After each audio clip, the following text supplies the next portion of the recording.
नाज़रीन, जो नेपाल में हुआ उसका पाकिस्तान के साथ अब मवाजना किया जा रहा है। 800 से ज़ायद अभी तक लोग गिरफ्तार हुए हैं। फ़ौज गिरफ्तारियां भी कर रही है। आर्मी चीफ ने अपील की है कि मुज़ाकरात किए जाएं और एहतजाज ख़त्म किया जाए। खबरें आ रही हैं कि वहाँ के आर्मी चीफ ने जो इक़्तिदार है वो संभाल लिया है।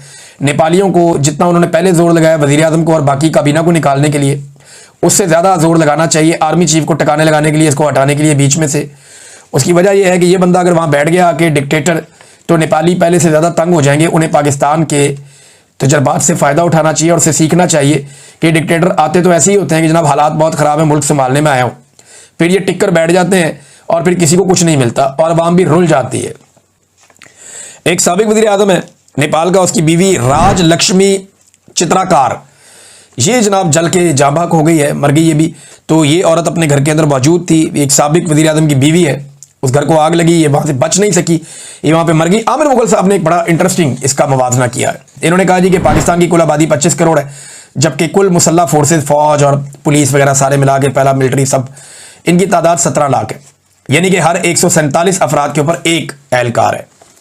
जबकि नेपाल की कुल आबादी 3 करोड़ है और उनकी जो मुसल्लह फोर्सेज हैं लगभग 2.5 लाख हैं, यानी वहाँ पे 118 अफराद पर एक मुसल्लह एहलकार है। इसके बावजूद आज नेपाल के दरो दीवार अवामी ताकत के आगे लर्जा हैं, क्योंकि वहाँ के नौजवान सोशल मीडिया के साथ साथ ग्राउंड पर भी उतनी ही मेहनत करता है और मार खाता है। पाकिस्तानी नौजवानों, इमरान खान तुम्हारी खातिर 72 साल की उम्र में मार खा रहा है, तुम कब निकलोगे, ये सवाल उठा है।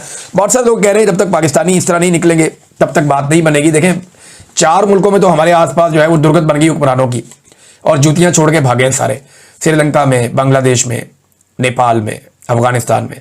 अब मामला पाकिस्तान में कब होगा, देखिए माहौल तो पूरा तैयार है। मिलिट्री एस्टेब्लिशमेंट से लोग शदीद नफरत कर रहे हैं और हुक्मरानों ने लोगों की ऐसी तैसी फेरने में कोई कसर भी नहीं छोड़ी हुई। तो किस वक्त लोगों का पारा हाई हो जाए इसके बारे में हम कुछ कह नहीं सकते, लेकिन ये होना है अल्टीमेटली। तो अभी नेपाल में जो कुछ चल रहा है, और नेपाल में जैसा कि आपको पता ही चल गया होगा कि वहाँ की सरकार गिर गई है। जब से वहाँ पर राजशाही गई है और नेपाल का प्रजातंत्र आया है, उस प्रजातंत्र में पब्लिक की, जनता की पूरी तरह से ऐसी तैसी हो रखी है। और आपको ध्यान ही होगा कि यह प्रजातंत्र आया कैसे था।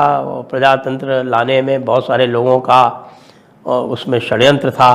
उसमें हमारे यहाँ भारत की जो यूपीए सरकार थी उसका भी षड्यंत्र था और पश्चिमी देशों का षड्यंत्र था, क्योंकि वो इस एकमात्र हिंदू राज्य को सेक्युलर कर दें उसको। तो सेक्युलर का मतलब ही होता है अंग्रेज़ों की विचारधारा का थोपा जाना।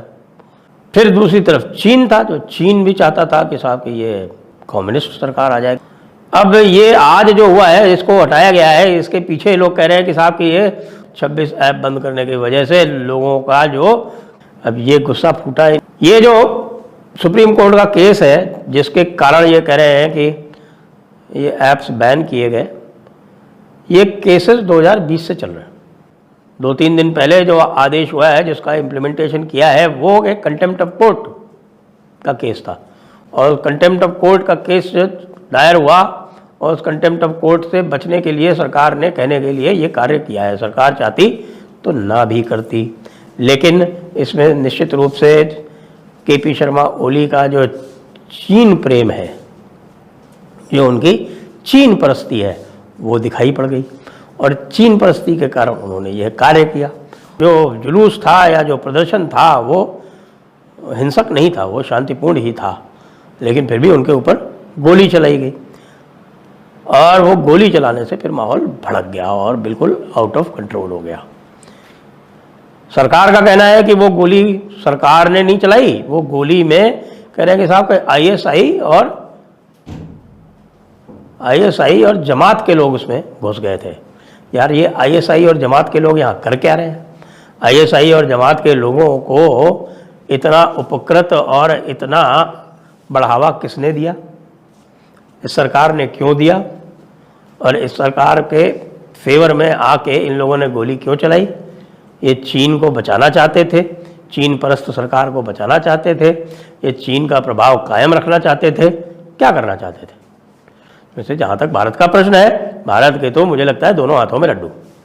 क्यों? क्योंकि चीन परस्त सरकार जा रही है और पश्चिम वाले सोच रहे हैं कि जो कोई भी आएगा वो संभवतः उनके हाथों में खेलेगा, वो संभव नहीं है, क्योंकि नेपाल अभी भी नेपाल की आत्मा में हिंदुत्व इतना गहरा बसा हुआ है कि पश्चिम परस्त सरकारें जो हैं उसको एक सीमा के बाहर, एक सीमा के आगे उसको भेद सकती नहीं है।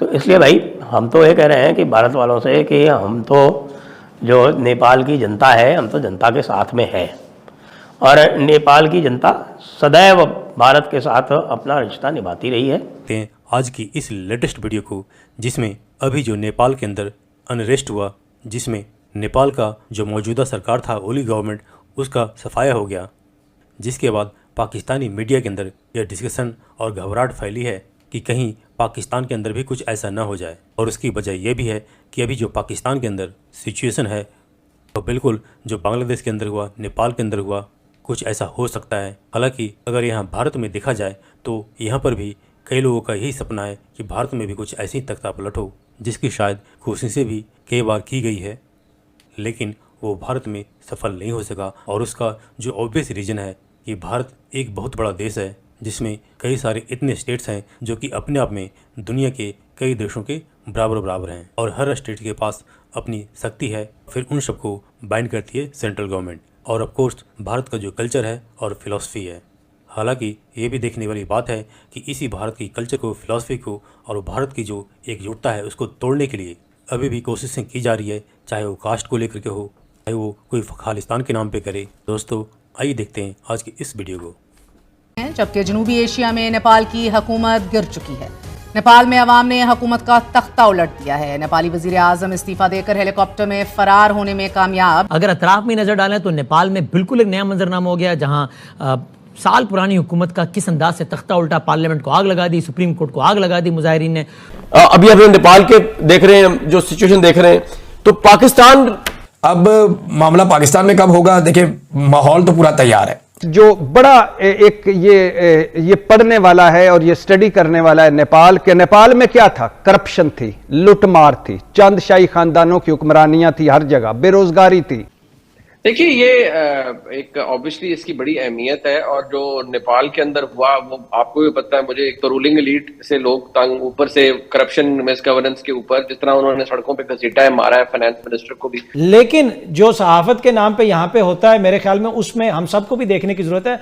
मुनीब साहब, मैं हो गया या कोई और हो गया, हम खबरें देते हैं, लोग उसके ऊपर तनकीद भी करते हैं, लेकिन एंड ऑफ द डे सियासी जमातों को भी इस चीज का ख्याल करना पड़ेगा। तो उस चीज की तो कोई जस्टिफिकेशन नहीं है जो अमल हुआ, जो तशद्दुद हुआ। तो नादरीन, ये है अभी पाकिस्तान की सूरत हाल, और यहां पे इन्होंने पाकिस्तान को पहुंचा दिया। बहुत सारे लोग कह रहे हैं जब तक पाकिस्तानी इस तरह नहीं निकलेंगे तब तक बात नहीं बनेगी। देखें 4 मुल्कों में तो हमारे आसपास जो है वो दुर्गत बन गई हुक्मरान।